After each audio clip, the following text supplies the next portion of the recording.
sis! Welcome back to Life with CC. For today's vlog, tayo po ay mag-unbox na itong binili naming power station sa Blue Witty.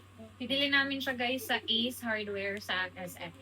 So, ayun guys, yung price pala niya ay 35,999. And naka-promo siya ngayon guys na pag may kasamang solar panel, ano siya, 39,990. So, 40K, ganyan. So, kailangan kasi namin to guys kasi sa work namin, umulan, mag-power outage, or kahit anong mangyari, business as usual, kailangan namin magtrabaho. So, ayun, meron kaming generator dito, pero yung generator kasi yung powered by gasoline. Sobrang ingay niya guys. Tapos hirap na hirap si Jello magbukas kasi ilang beses na ganun. Talagang hirap. Kaya nag-decide kami na since kailangan naman talaga sa work, and ito kasing work namin ay yung talagang pinagkakabuhayan namin, source of income. So, kailangan namin mag-invest sa mga ganito. So, kayo guys, kung kayo work from home, kung kailangan nyo talaga lagi na may kuryente, so I suggest you can buy this. And this one pala guys is, ito na daw yung yung talagang mabentang power station sabi sa Ace. Kasi 1,000 watts na siya guys. And ayun, 1,000 watts na siya guys. And it can last to 8 to 15 hours daw pag full charge. So, eto na siya guys. And nag-check din ako sa mga review. Yung Blue Witty talaga guys ay maganda. Meron din siyang up to 6 years warranty parts and yung niya. Then ito 1 year warranty yung solar panel. So let's open it na.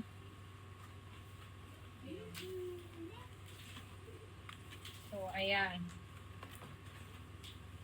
Then meron siyang ganito guys. Pag inopen mo siya, meron siyang ganito.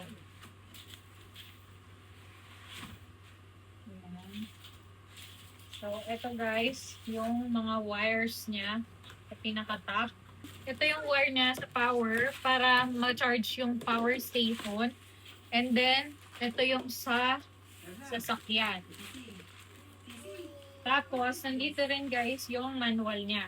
So, ayan, Blue Witty. And then, meron siya nitong Blue Witty certification. May portable power station user manual. And then, this one I think is the warranty. Yeah, warranty policy siya. So, isikip natin to dad. So, ito yung foam na kasama niya. And then, ito pala guys ay 10 kilo. So, you need to help me daddy. Natin dito. 10 kilos to guys. Sobrang bigat niya. Dali mo ito pati plastic. Dito mo na lang siya. So, ayan. Ayan siya guys. 10 kilo siya. Kaya patulong ako kay daddy. So, ayan. Ayan siya guys. Ay, ako'y kinikilig. Kita? So, ayan. So, ito pala yung mga feature niya guys. So, yun nga, up to 1,000 wattage ang kaya niya guys. And then meron siyang tinatawag na powerlifting, nakalagay dito up to 2,000 wattage. So halimbawa, yung sabay-sabay yung electric fan, computer, ganyan-ganyan, pwede mong mayroon siyang application guys, download nyo yung Blue Witty app. Pwede nyo i-click yung powerlifting and then yun, pwede na siyang magsobra ng 1,000 watts. Pwede siya up to 2,000 lagay dito. And then, pag open niya guys, ganito lang. I-open nyo lang yan. And then, ayan na. Naka 38% siya ngayon guys, yung factory charge niya. So, full charge natin siya mamaya kasi may daratingan na bagyo. So, kailangan may 100% ito.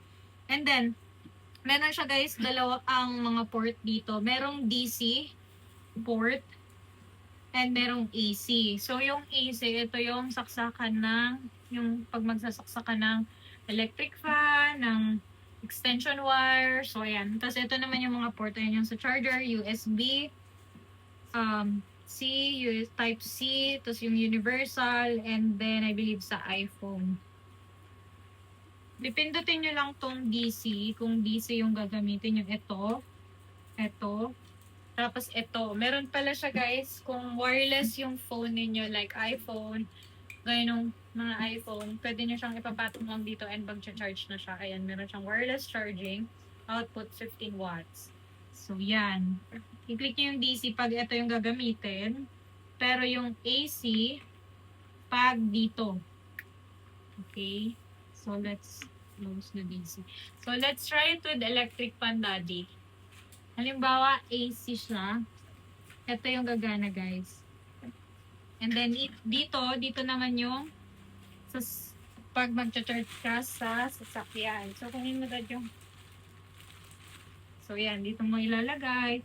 I-charge mo itong power station sa sasakyan. So, dyan siya, guys. And then, ito naman ay yung sa solar. Andito yung nung sa solar, guys. So, Dad, can you get the tapos dito yung saksakan niya, guys. Kung isasaksak, i-charge nyo siya, dito nyo ilalagay itong kunin yung maliit kong na electric pan or alin, kahit yung maliit na lang na electric pan, Dad. So, yun, guys. Ang ganda niya kasi makikita mo dito yung kung ilang percent na siya and then may application siya, so mamamanage, no? So, kung may problema daw dito sa power station, madedetect siya ng application ng Bluetooth. So nice. So, itatry natin kasi itong electric fan. Halimbawa, electric fan. So, yan. Kita ba, Dad? Kita?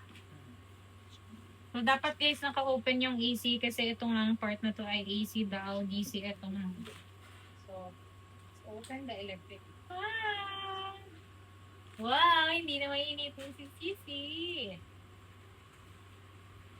Ayun. Then, may I have your phone, Dad? Papakita kayo dito. Tapos, yung cellphone nyo, guys, kagaya nitong cellphone ni Jello, pepindutin mo lang tong DC.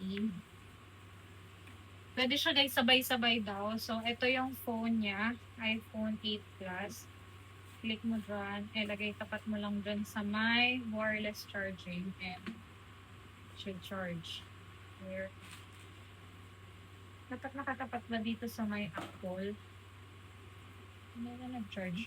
Wait a bit. Hindi na nag-charge.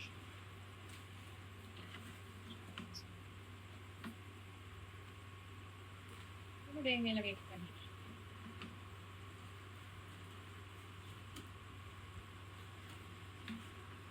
Dapat yung Apple na signal or kahit saan. Ayun! Dapat nasa gitna siya guys. So, nag-charge siya. Ayun.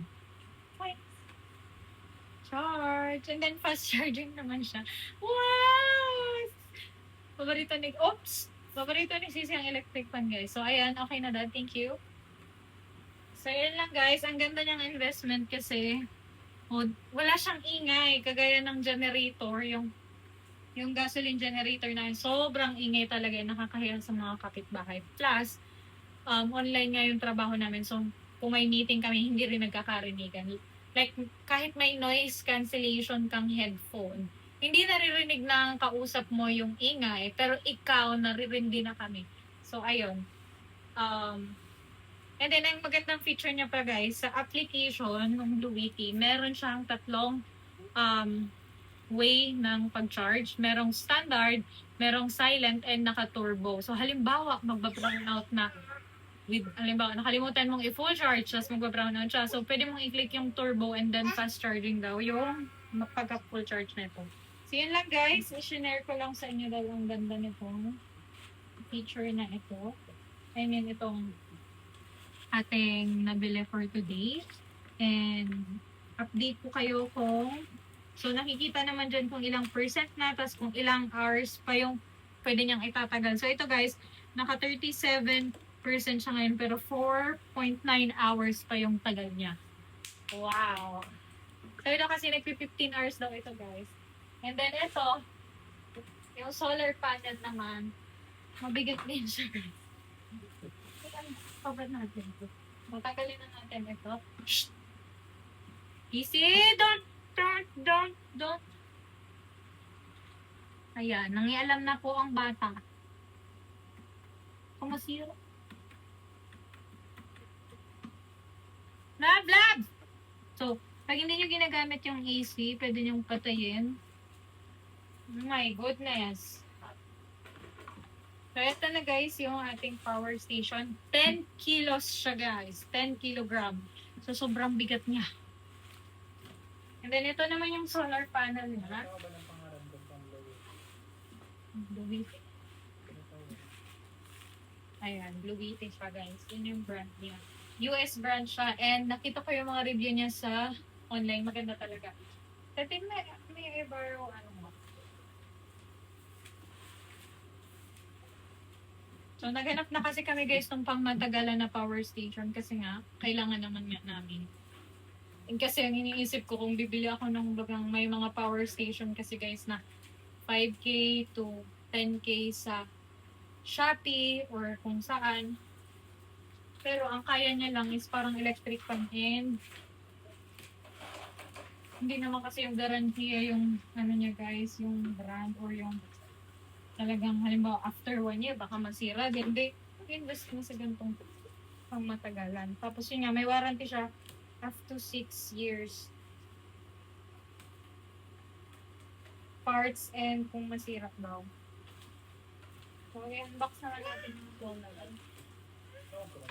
Ayan yung solar niya guys. Ito yung solar panel.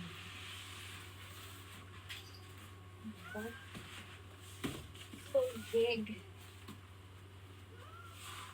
Wow! Amazing. Ayan guys. Kaya kasama na siyang solar panel. Ayan, Blue Witty. And then dito I think yung wire. Yung wire niya guys ay pang hanggang 3 meters. Nasaksak dyan kung charge mo. And then, ayan siya. How can you open this?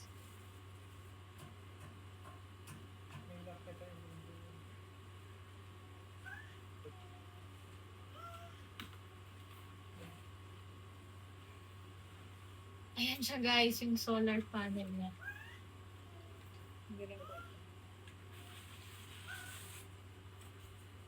So, sabi ko kay daddy, gagamitin lang natin ng solar panel pag talagang brown out. Tapos hindi namin na-charge. Ayan. Ito pala guys ay water resistant. Hindi siya waterproof. Water resistant lang siya guys. So, ayun. Yun lang naman guys. I-share ko lang sa inyo kung naghahanap kayo ng power station. Kasi naghanap din ako ng mga review ng power station. And then i-update ko kayo kung worth it siya. After like a month ng gamit namin. Yun lang guys. Bye-bye! Thank you for watching. Oh,